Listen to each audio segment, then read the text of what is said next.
Come in.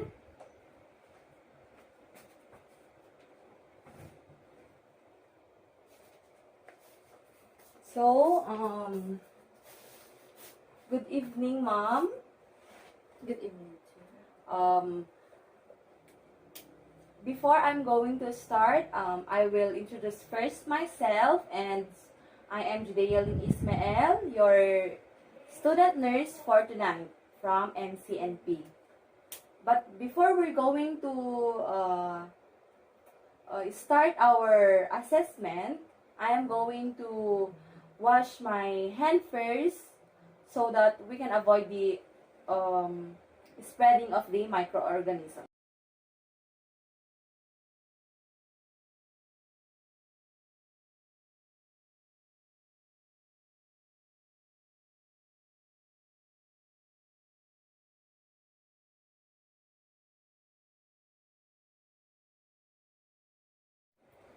So, ma'am, before I'm going to tell you what we are going to do, I am going to ask you a few questions. Is it okay with you, ma'am? Yes. So, may I know your name, ma'am? Haniel Marzan, Okay, your age. 17, Where do you live? Daltamog City, Caloocan. Okay, thank you, ma'am. So, I will now explain to you what we are going to do. So, ma'am, I will be assessing your head, eyes, ears, nose, mouth, including your neck. And don't worry for your privacy, ma'am, because I already closed our curtains and also the door. So, are you ready, ma'am? Yes. Okay, so Ma'am Haniel, I will now inspect your hair. Is it okay with you if I touch you, ma'am? Yes. Okay.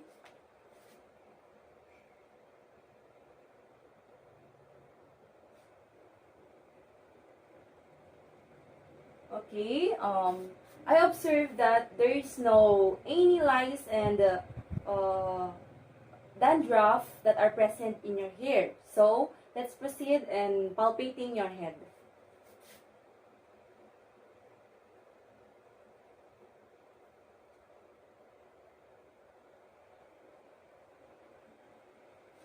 So far, there's no sebaceous cysts that are present in her head. So let's proceed to your skull. Okay.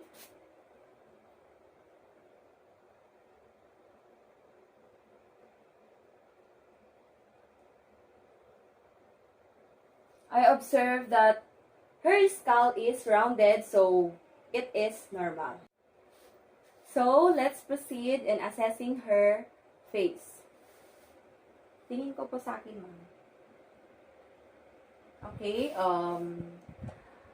I observe that her palpebral fissure is equal to its normal. Kindly smile for me, ma'am. Okay, thank you. I observe also that there is no facial drooping. So now that I am done assessing her head and her face, let's proceed to her sensory function.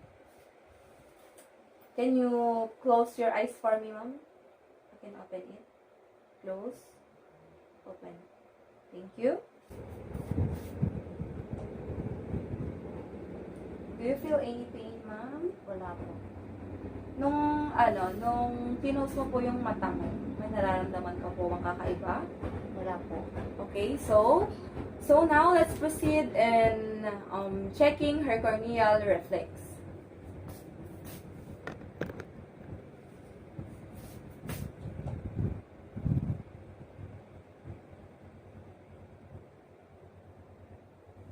Okay, when I check her corneal reflex, she blinks, so it means that it is normal. So next, we are going to assess her motor function. So ma'am, pwede ka po bang mumuya for me? Okay, ulit po. So ma'am, may papatikim po ako sa iyo and we'll see if nalalasahan mo siya.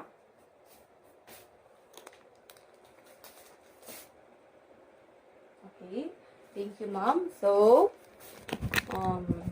kindly Can you smile for me, ma'am? Okay, puff your cheeks. Okay, I can say that all my findings is normal kasi lahat ng mga pinagawa ko sa kanya is nagawa niya. So, let's proceed in assessing her eyebrows, eyelashes, and her eyes. So, we'll be needing a gloves for this procedure. So, let's start.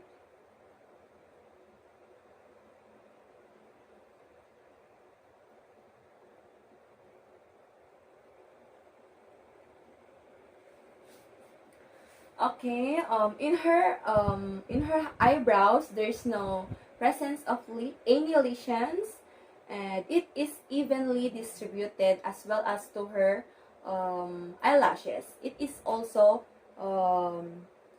evenly distributed. In her eyes, there's no presence of sunken, and it has equal palpebral fissure. So, let's proceed in assessing her lacrimal gland by doing this.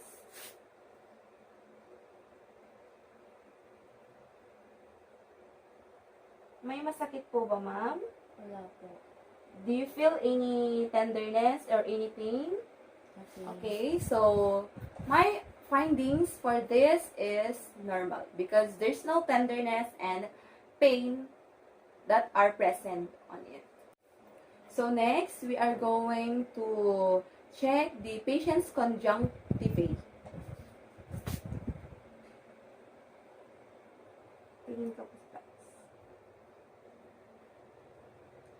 Okay, I observed that the patient's conjunctivae is pinkish in color and there's no any foreign objects that are present on it. So let's proceed in checking the sclera and cornea of the patient. Okay, let's check your sclera and your iris.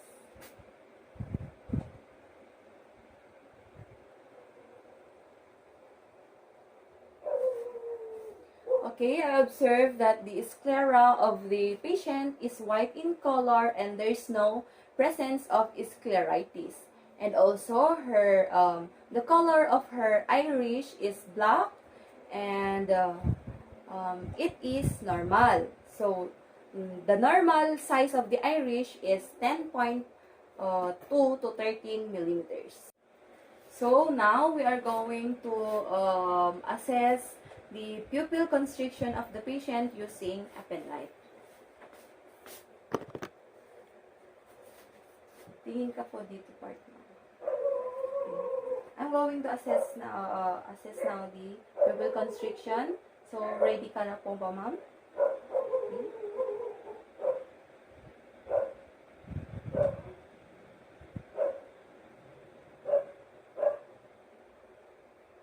So, I observed that her pupil is nag-constriction, which is normal. Okay? Tingin ka po dito, part ulit, ma'am. Ilawan ko ulit, ha?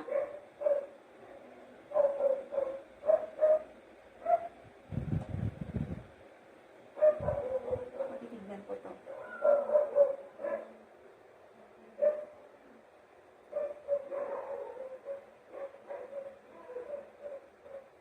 Okay, nag-constrict ulit yung pupil niya as I light her eyes. So, it is normal. So, my findings in her pupils is normal kasi wala naman po akong nakitang any abnormalities. So, let's proceed in assessing her cranial nerve. So, let's check her peripheral vision. Ma'am, tatakpan po natin yung isa nating mata. And then, hulahan mo lang po kung ilan yung fingers na aking ipapakita. Okay, let's start. Okay, magkano?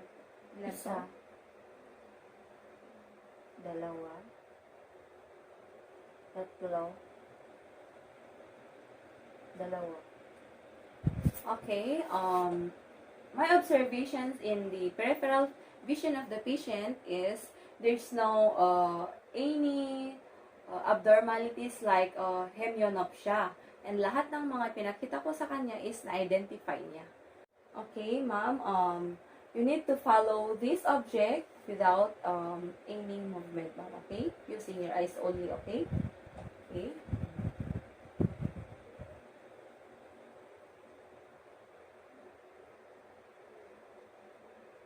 Okay. Ilalapit ko po sa inyo, ma'am. Okay. There's no any dirty movement at all, and there is no also any shaky movement. So next is I am going to assess the ear of the patient. So ma'am, I am going to inspect the color of your ear, the appearance of it. Is it okay with you, ma'am? Okay, let's start.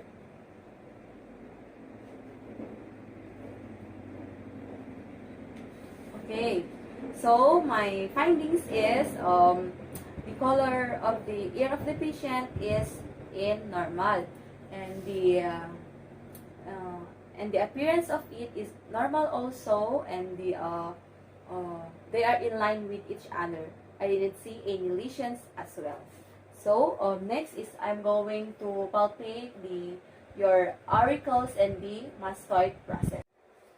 Okay, I'll be inspecting your auricles. May nararamdaman ka po bang any pain? Wala po.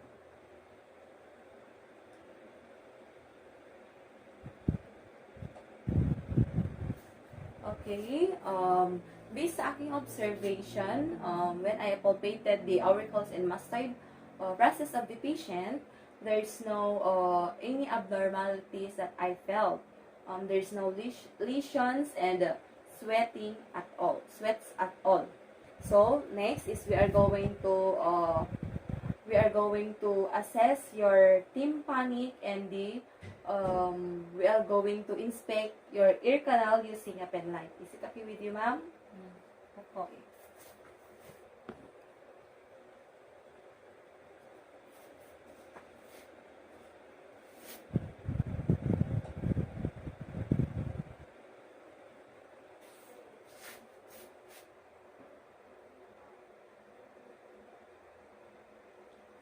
Okay, so far I observed that there's no red and bulging, and the color is purely white. So next, we are going to check the nose symmetry. Ma'am, patingin pa po sa akin. So, I observed that the face is in the midline and there is no deviations at all. So, it is normal. And I can see that her nostrils are okay. Okay. So, let's proceed in assessing your frontal maxillary sinuses. Sabihin mo lang, ma'am, kung may na-feel kang any pain po. May na-feel ka po bang any pain? Wala po.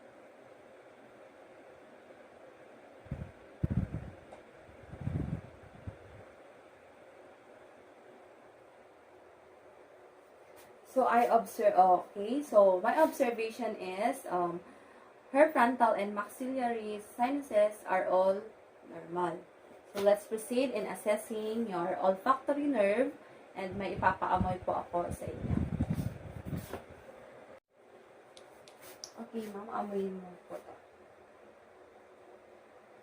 Okay, so, ano pong amoy niya? Mabango. Okay. So my observations is her olfactory nerve is normal kasi kasi yung pinaamoy ko sa kanya is naamoy niya. So now let's proceed in assessing the patient's mouth. Okay, ma'am, I am going to inspect your mouth and also the lips. Okay? Pwede po bang pakilala? Okay. Okay, ulit din. Close. Okay. The patient's mouth is symmetrical, and I don't see any lesions, edema, and ulceration. So, I'm going to touch as well the lips of the patient.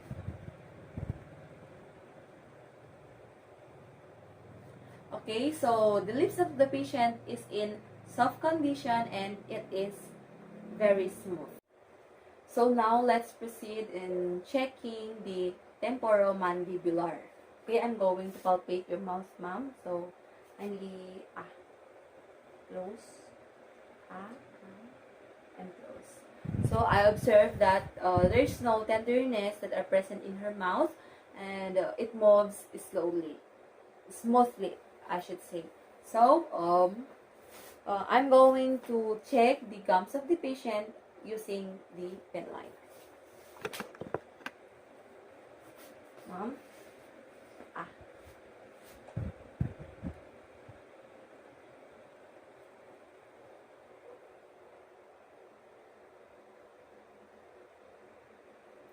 Okay, the patient's gums is in pinkish color and I didn't see any lesions and I didn't see any gums retraction. So let's proceed in checking the patient's teeth. Ayan.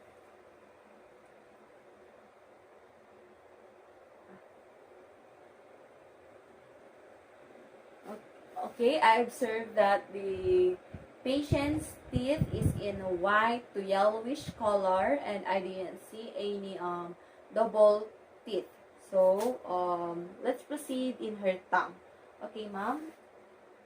I'm going to palpate it and let's see if there is tenderness and any abnormalities. Okay.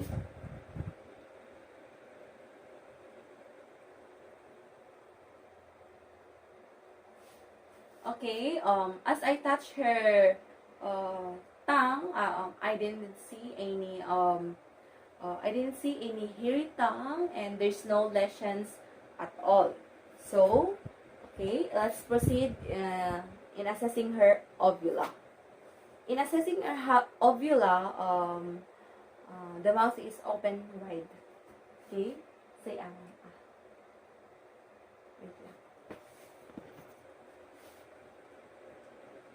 Close.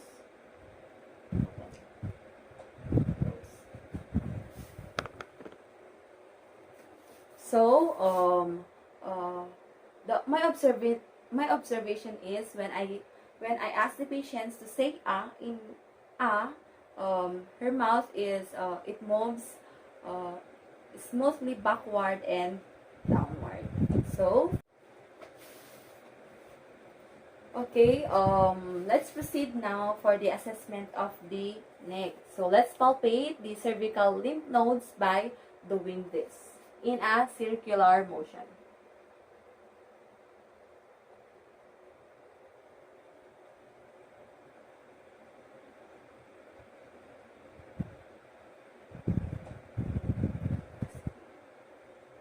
So let's inspect the in front and behind of the ear.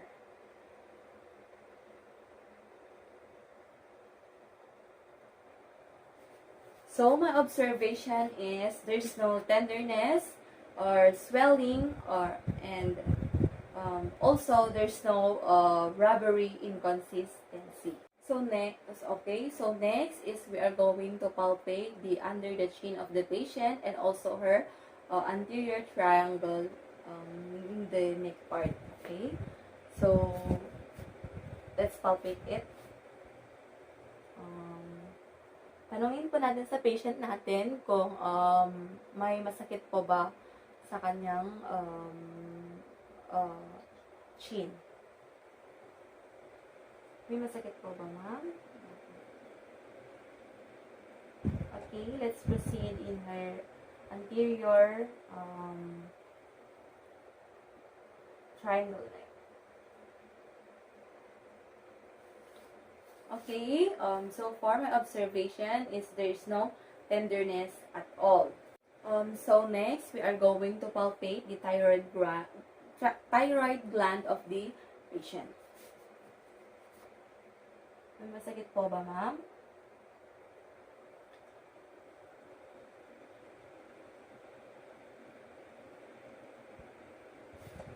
Okay, so far I don't see any abnormalities, which is the enlargement of the neck. and it is known as it is commonly known as goiter. Okay, and also I don't see any lesions in her neck. Okay, next we are going to palpate and inspect the supraclavicular area of the patient and ask if there is pain. May masakit po ba, ma'am?